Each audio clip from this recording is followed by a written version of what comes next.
Hi guys, welcome to the channel. In today's video, I'm going to show you how you can open WeChat account without scanning QR code. So the first step you simply need to do is to open Play Store and search for the WeChat.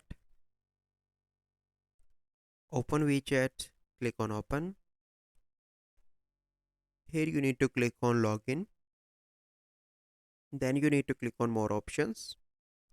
Here you can see security center, help center, click help center.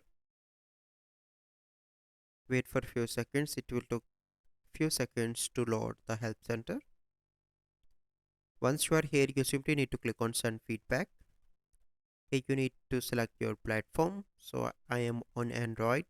Select your region. So for example, I am in US. Category, here you can see different options. Click on account registration, and here you can click on assistant registration. Here you need to describe the complete issue. If you have a screenshot, attach that. Add your WeChat account or email, and then you need to click on submit. Then the WeChat team will contact with you in 48 to 72 hours and help to solve your issue. So this is the process. I hope you find this video helpful.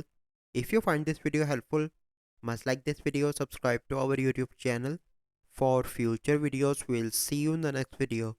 Thank you. Have a good day.